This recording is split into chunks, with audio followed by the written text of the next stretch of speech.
Hi, this is Terry Etam, and I'm an energy writer for the BOE Report in Calgary, in Canada. Let's also give you a plug for your private company that you're affiliated with if you want. Just to kind of even layer it a little bit further, that you kind of do this day to day. Not only do you write about it, but you also work in it. What's the private company you're involved with? It's just a bunch of guys that have bought and sold small companies for a number of years, and we're owned in-house. It's called Outlier Resources, and we're a private company. We're mostly focused on natural gas development in Canada, which is a tough way to make a living these days, but it's working out okay so far. So I've been around for about 3 years now.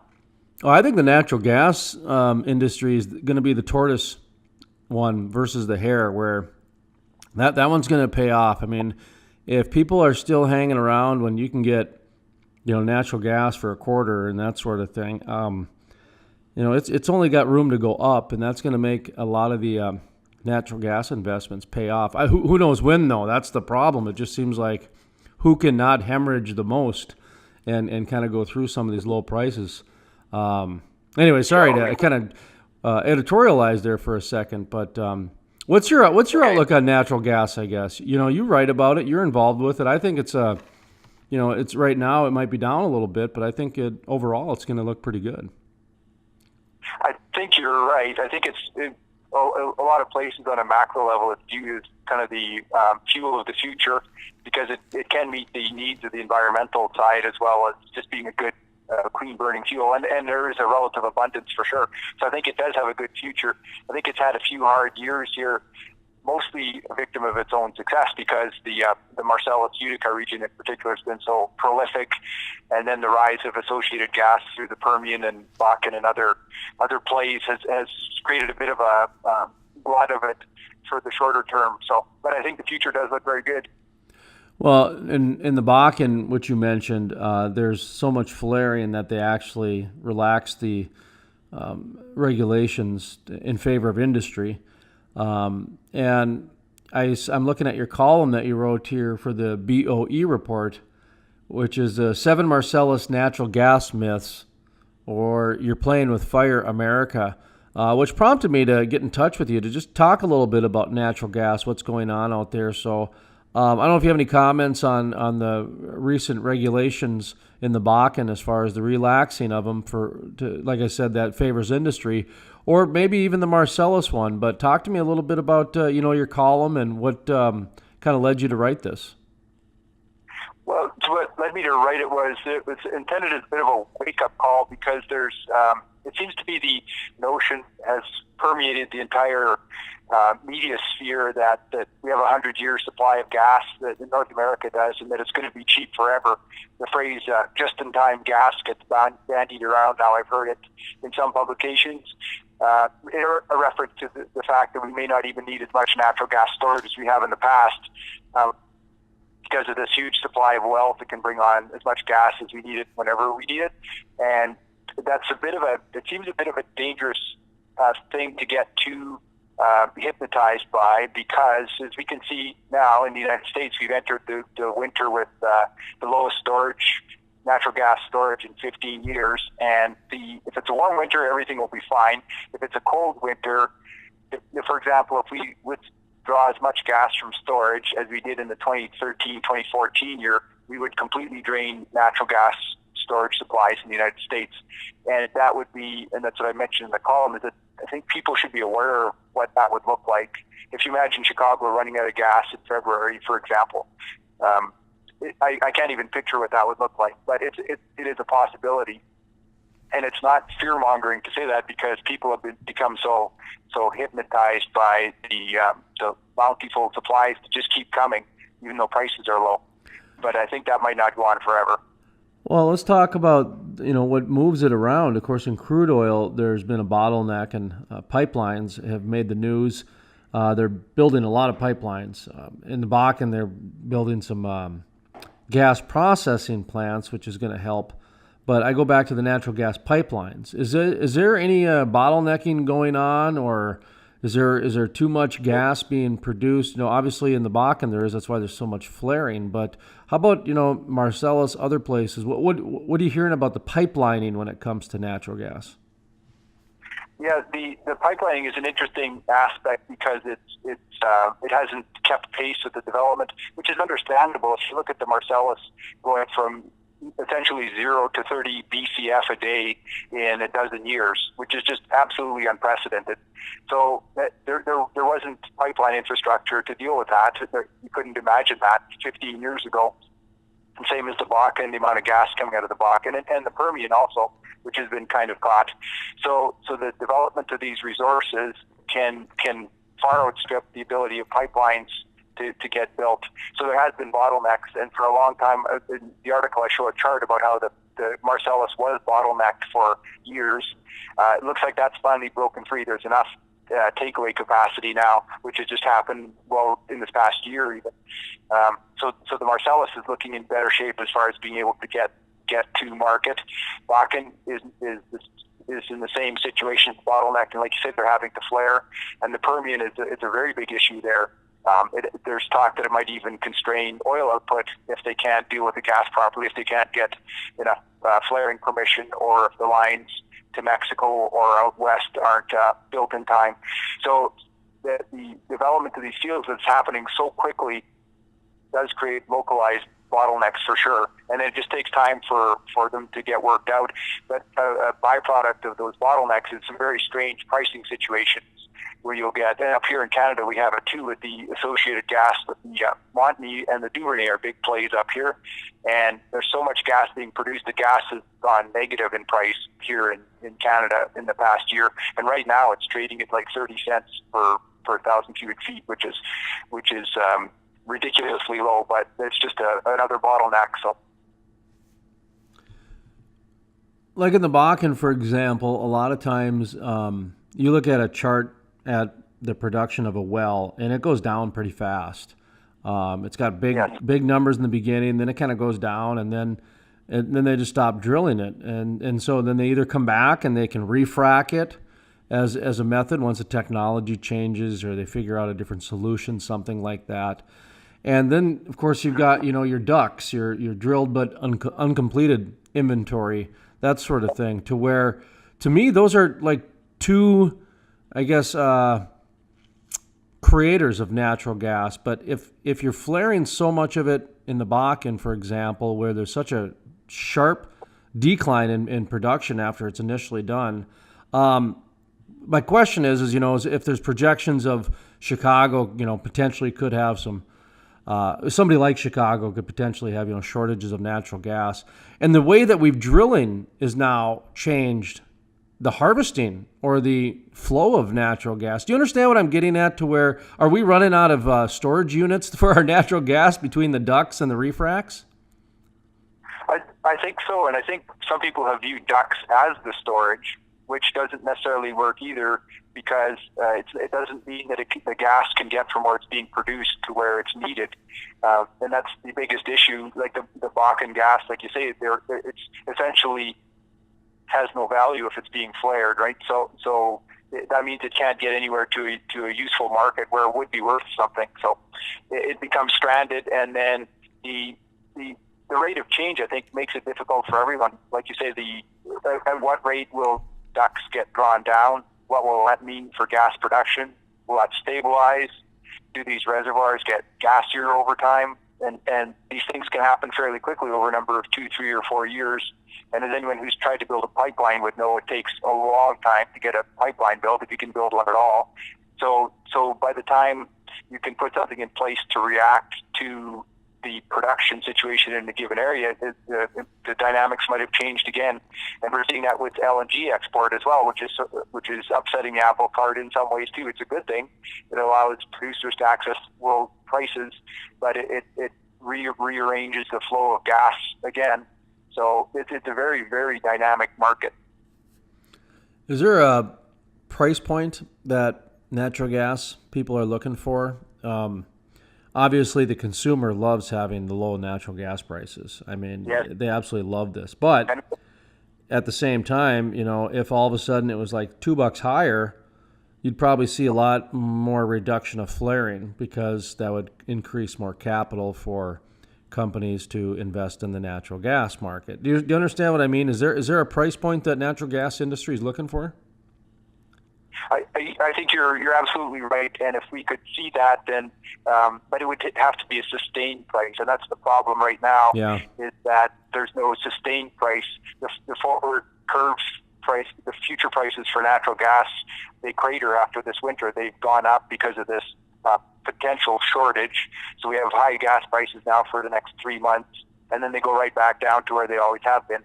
And actually, like, price in Chicago for natural gas is the lowest it's for the summer of 2020. It's probably the lowest it's been in a few years. So the market's belief is that it will get flooded again, and that means that it's hard for someone to build a pipeline solely for natural gas. For example, if you wanted to build a line out of the Bakken to access one of these markets, what price would you expect to get for it? You couldn't build it for today's price because it's going to take you 2 years to build it.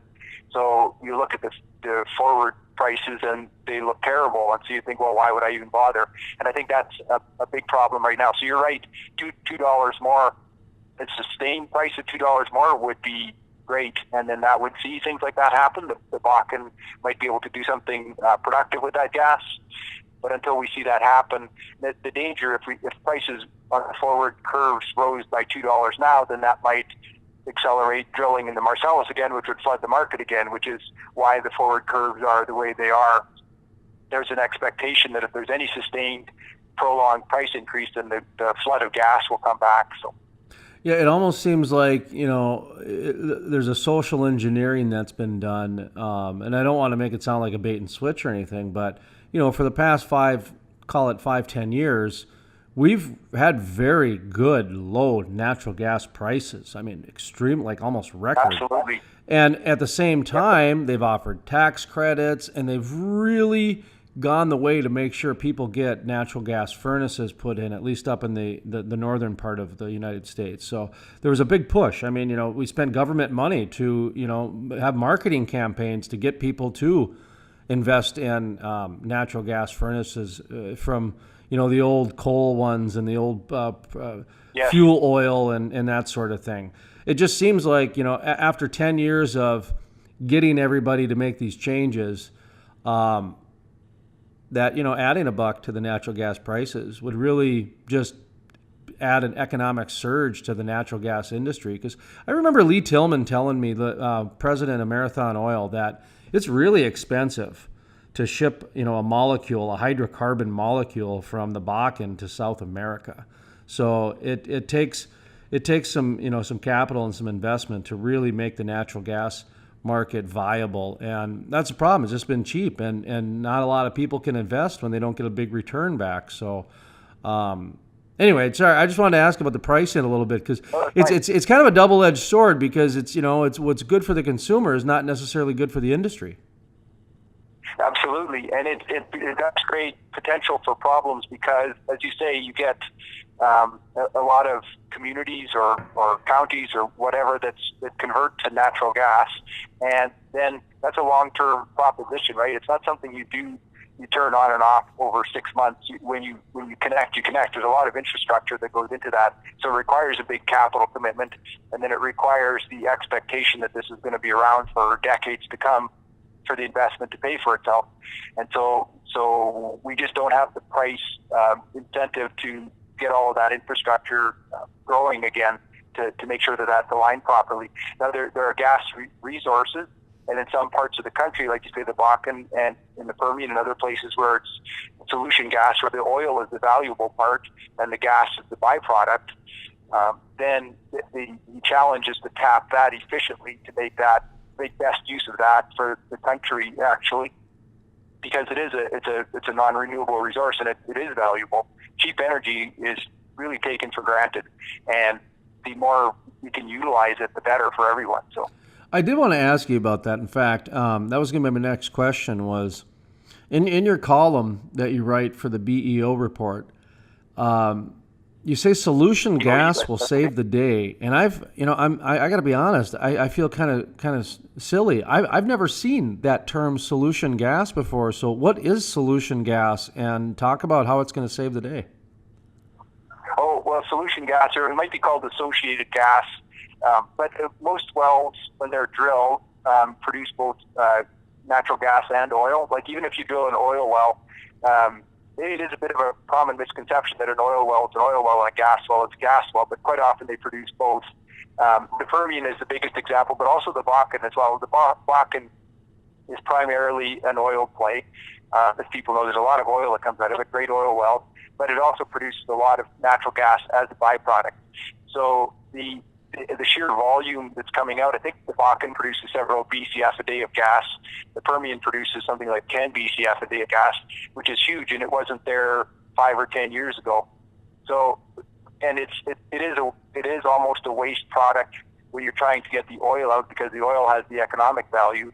So you're forced to deal with the gas, and sometimes you're forced to dump it into markets that don't really want it.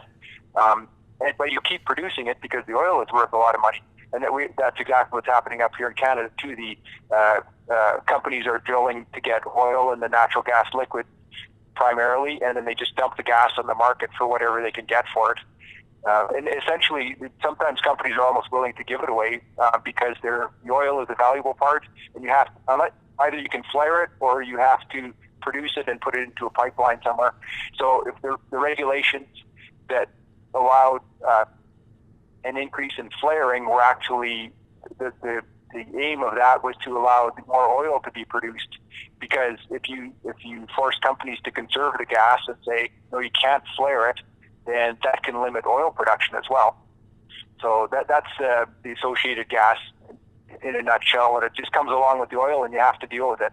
And you can't deal with it in a truck like you can with oil, right? You have to build a pipeline or a gathering system to efficiently deal with it. So, well, I know that's a big thing in the Bakken right now, or at least with a lot of these different shale plays, are the value-added companies. I call them the science projects that go out to the different well sites, and they'll capture the gas, turn it into LNG, or maybe turn around and refuel the site with it, type of a thing. Do you see that as playing into this at all? I know that they're only considered probably less than 10% of the entire industry, but I don't know, just for some reason I just see one of those companies just hitting the jackpot and rising up and kind of making it so we're not so reliant on pipelines, if you know what I mean, that they're going to able to figure out a way to turn it into, something right there on site. I just see that happening. We have so much innovation going on and so many neat little science projects happening. Are you following any of that? Yeah. As much as I can. I'm probably not as up to speed as I should be, but I know exactly what you're talking about, and I know a few examples. And one that I find really interesting, and even from an environmental perspective, is the ability perhaps to use natural gas. And imagine you had greenhouses you could even have portable greenhouses on trailers that could grow local fruits and vegetables. Like in North Dakota in the middle of winter, wouldn't it be nice to have your own locally grown vegetables? Well, you could have these sorts of things wherever you're flaring gas. That's a free source of heat, and you could have something portable to make use of that, and it would greatly benefit the region also. So I think there's enormous opportunity there. Like you say, it's science project. It's thinking outside the box a little bit, which is we have to find ways to utilize that. And the traditional view is, well, to utilize cheap natural gas properly. If you can't get it to a market, you need to build like a polypropylene plant or something or a fertilizer plant or something that uses huge quantities of natural gas. But those are such long-term things that they're not helpful in the shorter term. So I think the industry, hopefully, and it's great to see signs that we are going towards finding these almost, I wouldn't say guerrilla warfare, but they're mobile, adaptable uses for natural gas, because it is a valuable resource, and there's so much that can be done with it. And like I said, the portable greenhouse is one idea, and I'm sure there are dozens of others. And it would be nice to see governments putting incentives in place for things like that, rather than just straight drilling necessarily, or to increase production, but actually to maximize the value of those things. That's interesting, because the governor, he campaigned on that very idea about implementing greenhouses to grow blueberries like they do in Iceland, was the example he gave. Mm-hmm. And here last week he votes to relax the regulations on such a thing. I just kind of laugh. Instead of going the direction he campaigned, he goes the opposite direction, which is, I don't have any problem with it at all. I mean, I think it's, for me, I really like the oil and gas industry because they create jobs and they sustain jobs. They're the only industry in the last decade that's actually produced a net gain of jobs. And I see what they're trying to do. They spend money on local communities and innovation and that sort of thing. They really do, yeah. Yeah. So I mean, I think I like the industry a lot. I really do. As a journalist, I really enjoy covering the oil and gas industry because there are a lot of straight shooters. Honestly, there's a lot of straight shooters in the oil and gas. Almost too straight. Almost too straight sometimes. And and the politics get kind of funny because you've got some really green environmental people that have gotten into the oil and gas industry because the oil and gas industry has really welcomed them in for their scientific mind.